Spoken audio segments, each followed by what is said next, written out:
few of my viewers have requested that I make a video in which I show my graphics settings and controller settings and things like that.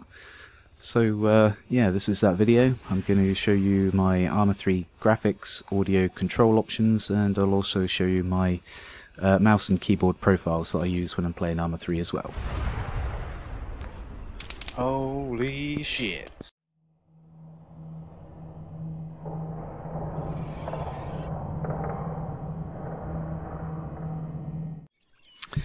Okay, now onto audio options. This won't take very long, it's just a quick one because that's basically basic settings. Although you notice that I've turned the effects on the radio down and the VON up. This is to make it easier to hear people, which is much more useful, you know, when people are actually using the in-game comms in the way they're supposed to. However, the problem this does cause, having VON so much louder than the others, is if you're playing, say, King of the Hill, for example, and people are just going mental, spamming the chat, it makes it even more annoying than it otherwise would be, which is why, unfortunately, most of the time I play King of the Hill, I just turn VON off, just do that, and then I can't hear anyone talking apart from people that are on my TeamSpeak. But yeah, if people are actually using the comms properly though, I'll have it switched all the way up there like that. I don't really recommend messing around with any of these settings too much. Maybe reduce the sound sources by 1 or 2 settings to increase the frame rate, but I don't really advise it. By reducing the sound sources, you are potentially switching off some of the sounds that you may hear in games, so I don't really recommend going any lower than that, unless you're really struggling with frames. Okay, now I'll do controls in a second. Just want to show you some stuff in the game options first. Game options general, there's one very important option here: head bob. Turn head bob off. If you're running around in first person view, Sony affects first person view by the way, but when you're running around in first person view, if you've got this turned on, your screen bobs around all over the place to simulate your head movements, which, although it's realistic, it's nausea-inducing motion sickness is what it is. Turn it off. Aimin dead zone, I don't know if that actually affects the mouse or not. I actually turned it off just in case it does affect the mouse. You don't want any dead zone in your mouse. It's pretty much all standard, nothing too important here. Blood turned up, you want to see blood because that's cool. Also it can give you a bit of a extra visual representation of when you've hit someone. You don't always see the blood, but sometimes you do, so that can help. Difficulty, you don't really need to mess around with this unless you're playing in single player missions or doing some co-op or something like that. These settings may come into effect then. Colours, I've not messed around with anything too much. I can't remember now, but I may have made menus slightly more see-through, and that's this one here, the alpha. By reducing the alpha, you make that current element more see-through. By increasing the alpha, you make that current element less see-through. So I've currently got backgrounds here, so this is information windows and stuff like that. I prefer to have them as see-through as possible, so they don't block your view of what's going on in the game too much. Now, I believe the only thing I've actually changed is active elements here. Active elements I've changed to red and I've made it solid, so you cannot see through it, right? And this is to do with the crosshair. Now, active elements, I think it does affect some other things as well, but the only reason I've changed this is crosshair. The only thing I'm concerned about here is the crosshair. I've tried playing with green crosshair, blue crosshair, and red crosshair, and overall I prefer the red. Now, I think different people are going to prefer different colours, but I found blue was reasonably effective for a little while, but blue would you'd have trouble if you're facing the sky or if you're facing the water, so I can't really recommend blue. I'd say green or red is probably the better to go for. Personally, I found red the best. However, the red is just a tad bit more difficult to spot than the green, but there's so much green stuff in Arma that I think it's best to go with the red. So yeah, I've done bright solid red. Much easier to see that crosshair. I believe that's it for, yeah, everything's just default on the layout bit here. Okay, now let's go check out controls. Keyboard controls are essentially standard. I may have like slightly changed a few things, but nothing too important. The main thing is the mouse. I have my mouse sensitivities turned right down. I'll show you my mouse profile in a minute so you can see what DPI settings I've got. But essentially, I set every single game that I play where I use a mouse. In order to do a 180-degree turn in-game, I have to move my mouse 20 centimeters. Every game, I always set it up like that. The reason I do that is it's training your muscle memory. Now, 20 centimeters is quite a lot. You wouldn't really want to go beyond that, and most people, they probably need more like about 10 centimeters. To do 20 centimeters, you need a bloody big mouse mat as well.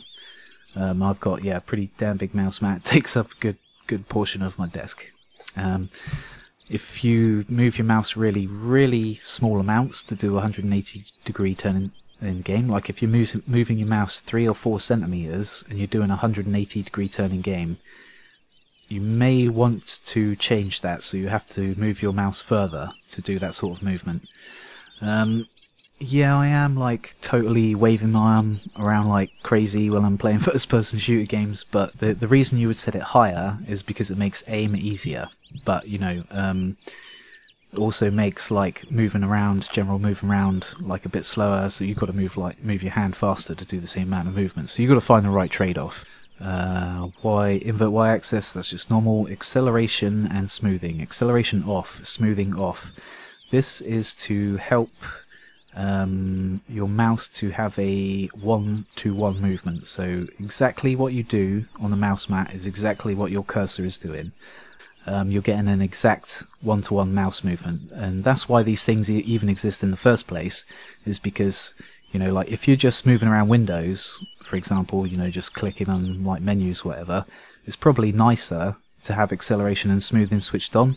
It'll make your mouse seem like you can click on things easier, but when you're playing a game, you want that spidery movement. You want that exact 1-to-1 for playing first-person shooters.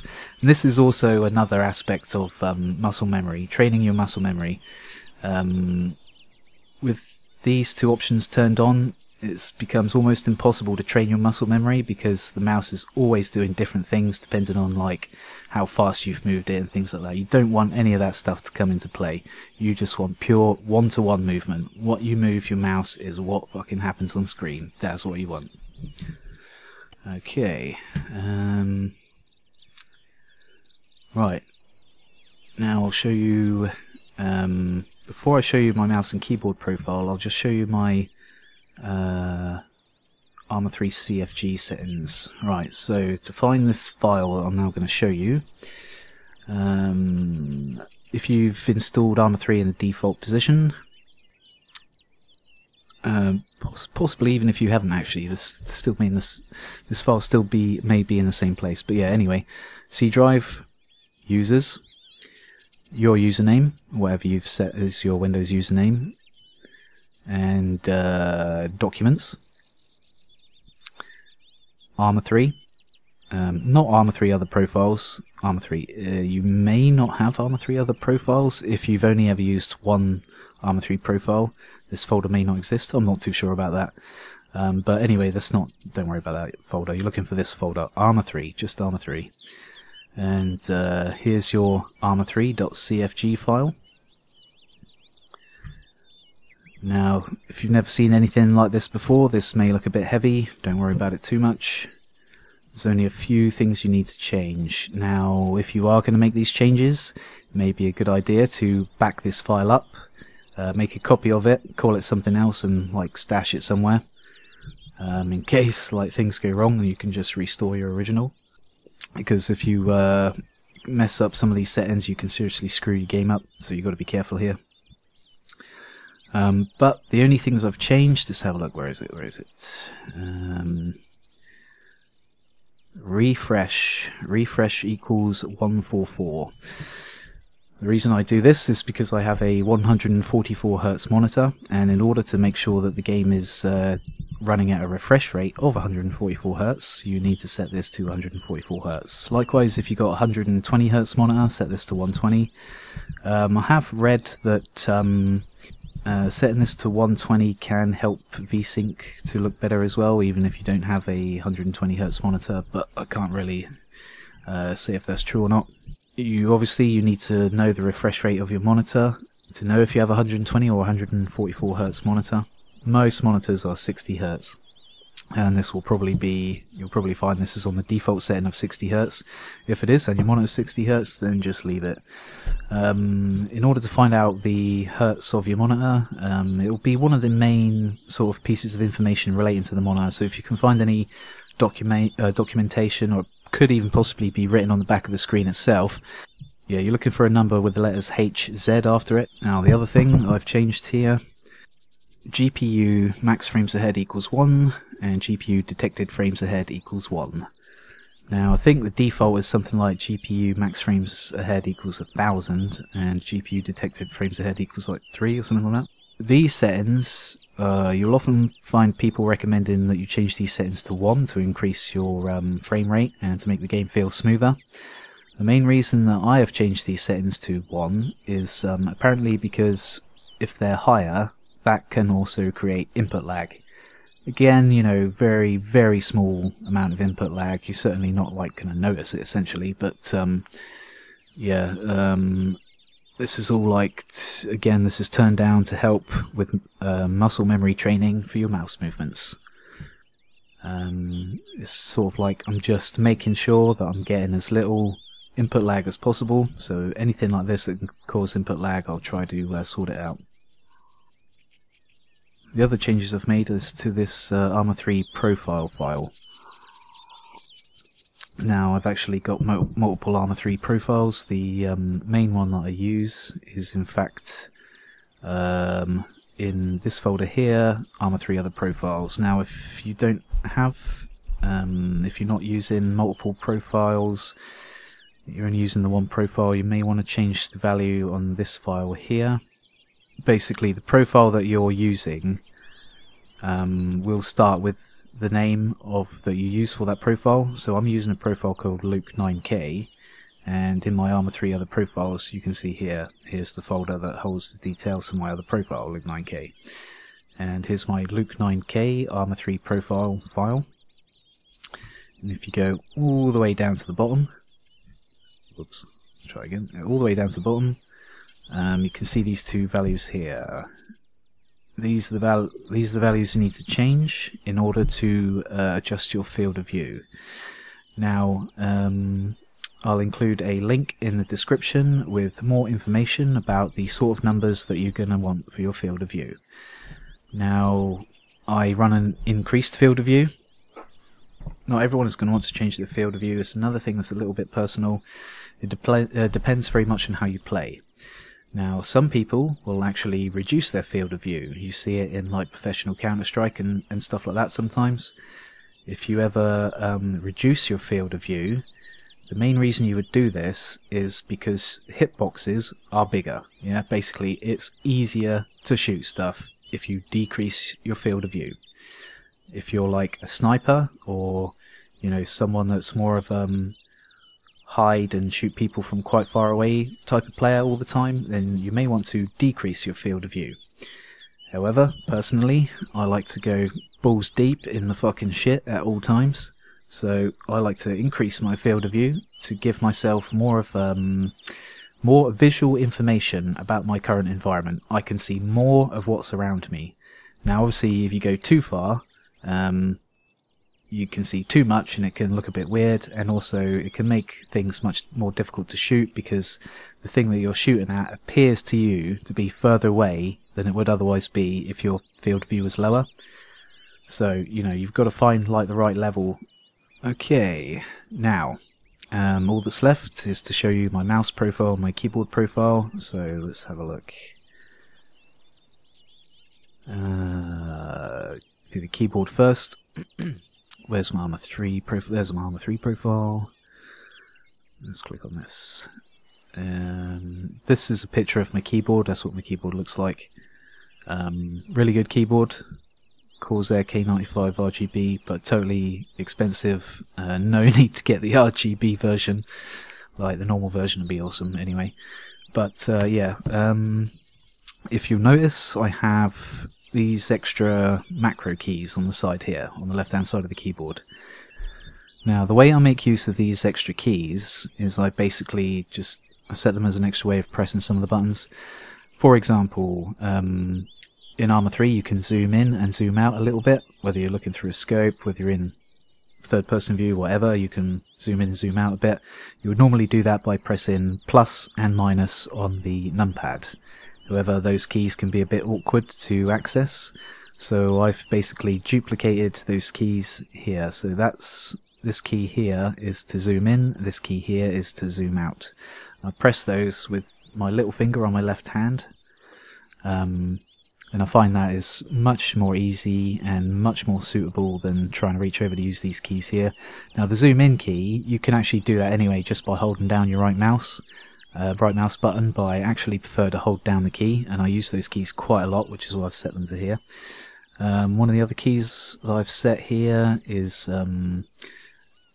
return, so pressing that key is basically the same as pressing that. Is that right? Yeah, the reason I do that, so that I can just press that button for like opening doors or getting in and out of vehicles, things like that. I don't have to reach over and press that button, or I don't have to select it from the mouse roller, which is, you know, selecting it from the mouse roller is just like too slow when you're trying to run around like a nutcase in King of the Hill. And the other two keys, I actually I think I was using those in Exile. I don't think I used those in King of the Hill. One's set to 4, one's set to 5 on the keyboard. Yeah, I'm pretty sure they were like custom options on Exile or something. I don't use keypad 5 and keypad 4 in King of the Hill. But yeah, that's all I set up on there. No macros, anything like that. They're just you know, extra ways of pressing the same key, more conveniently placed keys. Arma 3 uses almost every single key on the keyboard, so something like this can actually be pretty handy. Even if you just had one row of keys along here, that would still be like really handy. That's all you need to replicate the sort of thing I'm doing here. Okay, now onto the mouse profile. My mouse is a Logitech G502. And here's my Arma 3 profile. Let's check out the DPI first. Now this mouse I can set multiple DPI settings for one game. However, in any game I play, I always prefer to have just one DPI setting and not mess around with that, and just learn everything based around that DPI setting. And for Arma 3 I'm using 1600 DPI. Combine that with that really low in-game sensitivity setting, and that gives me that means that I have to move my mouse 20 centimeters physical real movement in order to do a 180-degree turn in-game. Now, I don't know if you can really see it too well from the picture of this mouse here, but this mouse has 5 buttons on the side here. We've got 3 on the side and these 2 here. These 2 here are more sort of like stuck on the side of the left mouse's left button. They're not so much on the side of the mouse like these ones here, and as a result, when things get hectic, you can press these 2 buttons by accident. What they're supposed to be for is reducing or increasing your DPI settings, to go through the different DPI settings. But I've only got one DPI setting, so effectively these 2 buttons are deactivated when I'm playing first-person shooters, because I'm just pressing too much by accident. Now this button here, this is supposed to be like you hold the button down and it will reduce your mouse sensitivity while you're holding that button down, so it's supposed to be for like extra accuracy while sniping and things like that. But like I say, I don't mess around with anything like that. I'm trying to train my mouse muscle memory, so I don't do anything that like adjusts the DPI.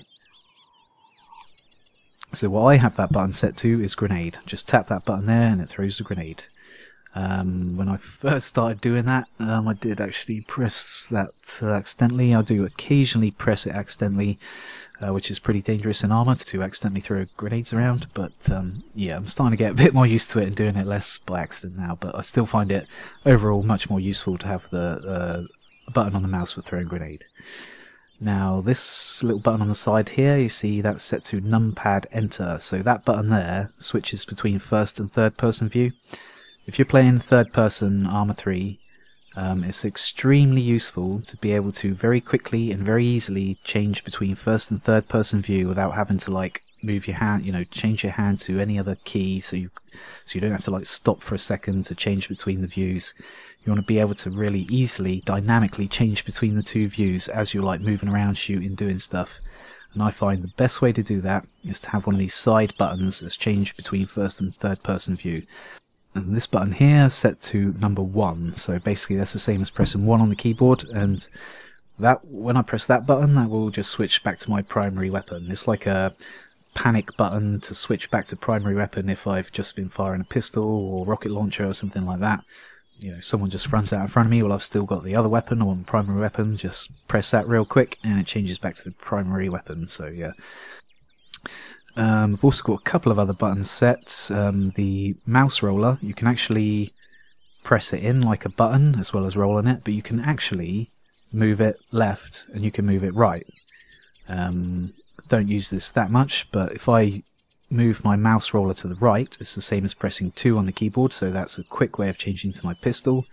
And if I move it left, that's the same as pressing number 3 on the keyboard. That will quickly change to whatever's in slot 3. So if I've got an RPG, that'll be the RPG. That's what I'm mostly using in King of the Hill.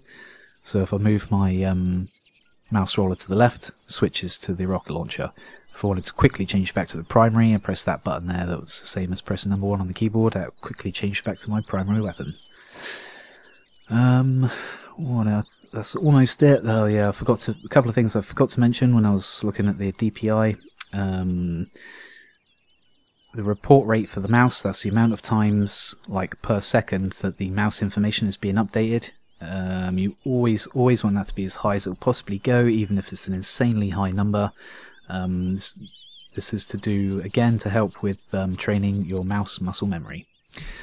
And you see here, acceleration, enhanced pointer precision, turned off. That's the same as that option in game, in Arma 3, the mouse acceleration and the mouse smoothing.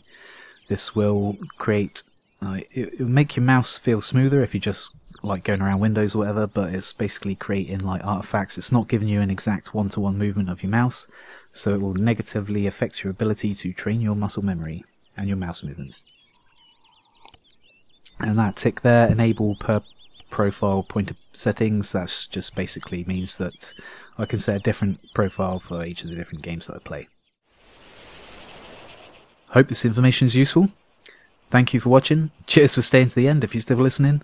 And hopefully I'll see you next time. Take it easy.